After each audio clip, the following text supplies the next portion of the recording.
प्रेम पत्र राधा स्वामी 5वां भाग वचन 24वां। उगलो निगलो देओ और लेओ। जगत को उगलो शब्द की धुन को जो अमी की धार है निगलो। तन मन धन देओ और प्रेम दान लेओ। जीव बहुत काल से रचना में आया है और अनेक जन्म इसके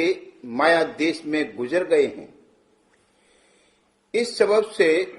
बंधन मन इंद्रिय और देह के संग और भी साथ कुटुंब परिवार और धन माल और भोगों के बहुत गाढ़े और मजबूत हो गए हैं और इसी किस्म के ख्यालात और तरंगें और ख्वाहिशें मन में समा रही हैं। जब से कि यह जीव हाल के जन्म में पैदा हुआ और उस वक्त तक के संत सद्गुरु के सन्मुख या उनके सत्संग में हाजिर हुआ, इस अरसे में कुल वक्त अपना दुनिया के कारोबार और रोजगार और देह के व्यवहार में और कुटुंब परिवार और बरादरी और दोस्त और आशना वगैरह के संग में खर्च करता रहा। और यही ख्याल और तरंगे और गुणावन हर वक्त चाहे एकांत में और चाहे भीड़ भाड़ के संग उठती रही। अब जब तक कि ये मसाला निकाला न जाए तब तक परमार्थ के वचन हृदय में कैसे समा सकते हैं और क्यों कर याद रह सकती। इस वास्ते संत सद्गुरु फरमाती कि पहले जगत यानी दुनिया को उगलो, यानी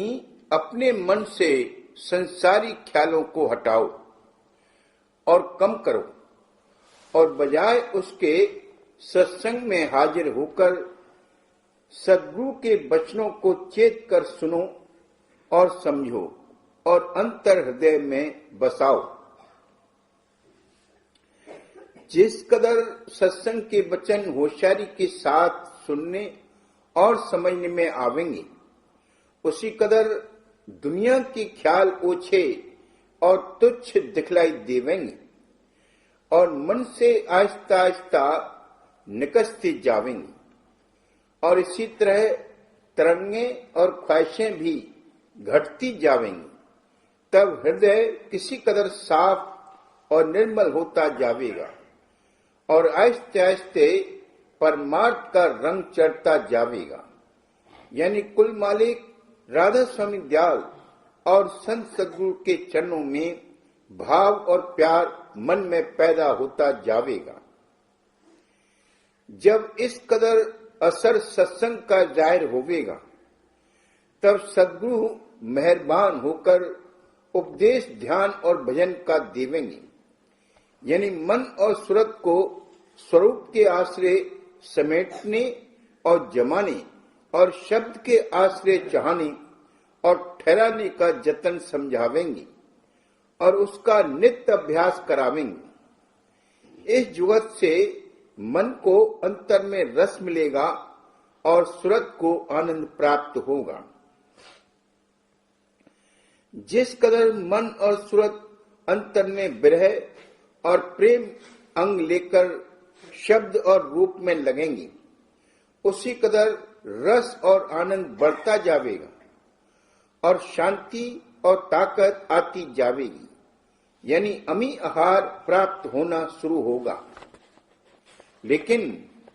यह हालत उस वक्त हासिल होगी जबकि मन से चाहें और तरंगें संसार के भोग विलास और मान बड़ाई की दूर हो जावेंगी और गुरु स्वरूप और शब्द में गहरा प्यार आ जावेगा।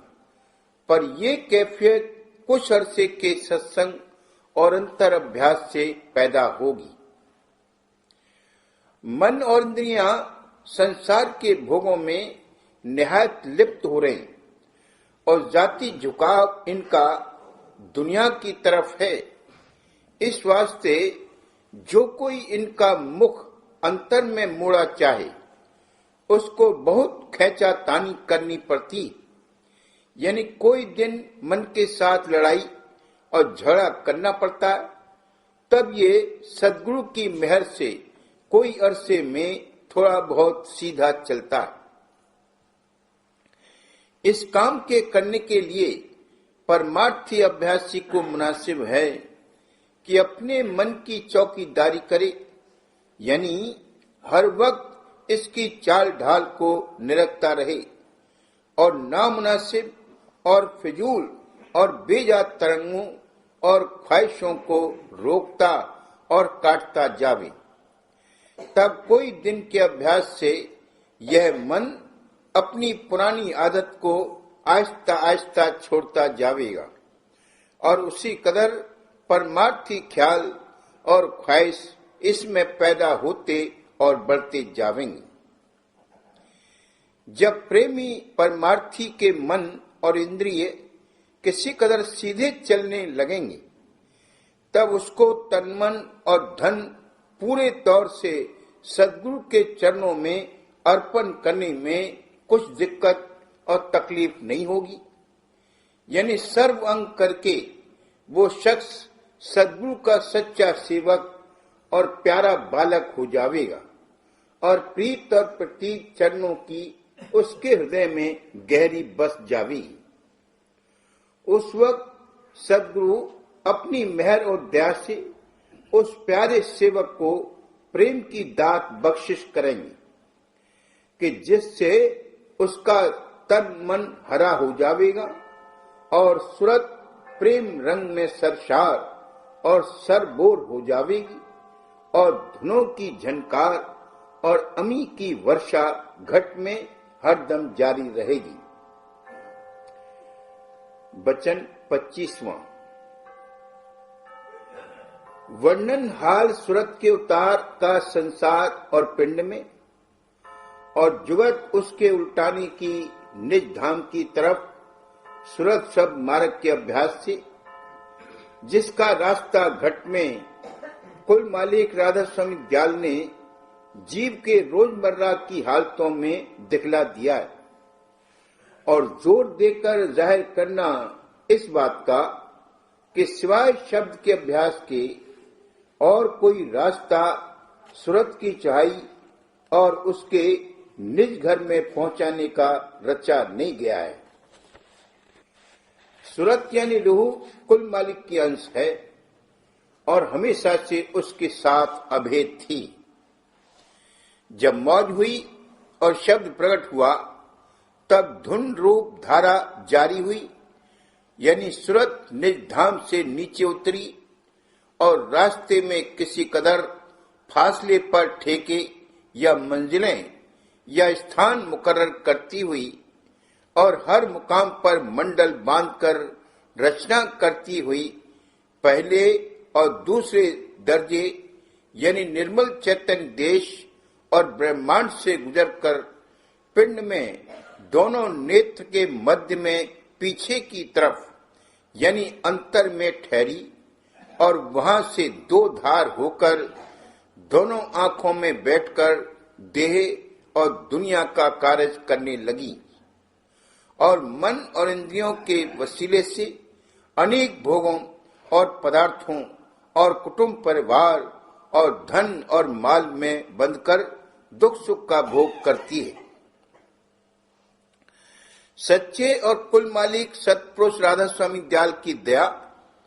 और तवज्जो इस सूरत पर बहुत है, यानी जब से ये चरणों से जुदा हुई और धुन रूप होकर नीचे उतरी और मनुष्य देह में आंखों के मुकाम पर ठहरी, तब से कुल मालिक भी इसके संग हर पिंड में मौजूद है और इस पर दया की नजर रखता है। यही सूरत या धुन की धारा हर एक स्थान पर रूप धरती और रचना करती हुई पिंड में उतरी है, सो वे सब रूप गोया कुल मालिक ने इसकी खातिर आप धरे और वो हर एक रूप नीचे के स्वरूप का गोया पिता और मालिक और कर्ता और गुरु है। अव्वल दर्जे यानी निर्मल चैतन्य देश की हद में जो रूप के आदि सूरत यानी शब्द की धारा ने धारण किए, वे अरूप या निर्मल चैतन्य स्वरूप हैं और सब रचना उन्हीं के मंडल यानी घेर में है। और जब से कि वो धारा निर्मल माया के देश यानी ब्रह्मांड में उतरी, वहां जो स्वरूप के उसने धारण किए उनमें शुद्ध माया की मिलौनी हुई, यानी शुद्ध माया के मसाले का गिलाफ या खोल उन पर चढ़ता गया। और जबकि वही धारा मलिन माया की देश यानी पिंड में उतरी, तब से अलावा शुद्ध माया के खोलों के मलिन माया के खोल उस पर और भी उन रूपों पर जो कि इस दर्जे में धारण किए चढ़ते गए। इस तरह सूरत सर्वंग करके उन धाराओं के अधीन हो गई जो कि हरेक स्थान से चैतन्य और माया की मिलौनी से प्रकट हुई। और ये धारें तीसरे दर्जे यानी पिंड में खासकर ज्यादा मलिन और बहुत ताकत वाली हैं कि सूरत की धार या तवज्जो को जिधर चाहे उधर खींच कर ले जाती। इसी तरह माया के रचे हुए जड़ पदार्थों में भी खींच शक्ति बहुत रखी गई है कि वे मन और इंद्रियों की धारों को और उनके साथ सूरत की तवज्जो को अपनी तरफ खींचते हैं। मन और इंद्रियां मतलब उन औजारों से है जो पिंड में इस गरज से रचे गए कि उनके वसीले से सूरत इस मृत्यु लोक की रचना के साथ मेल और बर्ताव करे और उससे काम लेवे। जो रचना के पहले दर्जे यानी निर्मल चैतन्य देश में आदि सूरत ने सतपुरुष राधा स्वामी दयाल की मौत से करी, और दूसरे दर्जे यानी ब्रह्मांड में सब रचना निरंजन और आद्या ने अथवा ब्रह्मांडी मन यानी ब्रह्म और माया ने सतपुरुष से आज्ञा लेकर करी, और तीसरे दर्जे यानी पिंड देश में जो रचना हुई वो तीनों गुण ब्रह्मा विष्णु और महेश ने निरंजन ज्योत के हुक्म से और उनकी मदद से करी, और पिंडी मन और इंद्रियां पिंड में कारकुन मुकर्रर हुए। मालूम होवे कि माया ने विचित्र रचना इस लोक में वास्ते लुभाने और बांधने सूरत के जड़ पदार्थों में करी है, और मन और इंद्रियां जिस कदर ताकत वाली हैं, उनका जोर और शोर बाहर की तरफ जारी है, और अंदर में ऊपर की तरफ जो रास्ता गया है उसकी खबर तक भी नहीं है, और न उधर कभी फेरा होता है। इस सबब से जीव हमेशा दुख सुख के चक्कर में पड़ा रहता, क्योंकि जिन पदार्थों में और भी कुटुंब परिवार वगैरह में जो इसकी आसक्ति है वो कोई ठहराव नहीं। आमतौर पर सब जीवों का झुकाव दुनिया और उसके सामान और भोगों की तरफ हो रहा है, और बावजूद कि सब देखते कि एक दिन मरना जरूर पड़ेगा और उस वक्त कुल असबाब धन और माल और कुटुंब और परिवार एक क्षण में छोड़ दिए जाएंगे, और सिवाय हसरत और अफसोस के कुछ हाथ नहीं लगेगा, फिर भी किसी को चेत नहीं होता कि मौत की तकलीफ के दूर करने का जतन करें। जब मौत के वक्त काल सूरत को ऊपर की तरफ खींचेगा और वो अपने स्वभाव और दुनिया में बंधन और आसक्ति के मुआफिक नीचे और बाहर की तरफ को झोंका खावेगी, तो इस खेचा तानी में मरने वाले को भारी तकलीफ होगी और आगे चलकर बहुत दुख जो अपने कर्मों का फल है सहना पड़ेगा, जिसका थोड़ा सा हाल मुर्दे की सूरत से जो निहायत भयानक और पिटी कुटी हो जाती है जाहिर होता है। इस दुख में कोई दुनिया का सामान या कुटुंब और बिरादरी किसी तरह की सहायता नहीं कर सकते और न धन और माल कुछ मदद दे सकता है। अलबत्ता संत सदगुरु और कुल मालिक राधा स्वामी दयाल की शरण लेने से और भी उनका उपदेश मानने यानी सूरत शब्द मार्ग की कमाई करने से मौत का दुख बिल्कुल नहीं व्याप सकता है, बल्कि गहरा आनंद और खुशी कुल मालिक के दर्शनों के प्राप्ति की हासिल हो सकती। इस वास्ते जिस किसी को अपना सच्चा छुटकारा जन्म मरण और देहियों के दुख सुख से मंजूर है, उसको चाहिए कि सत्पुरुष राधा स्वामी दयाल की संगत में शामिल होकर और चित्त से चेत कर वचन सुने और समझे और उपदेश लेकर सूरत शब्द मार्ग का अभ्यास शुरू करे तो बेशक बचाव हो जाएगा।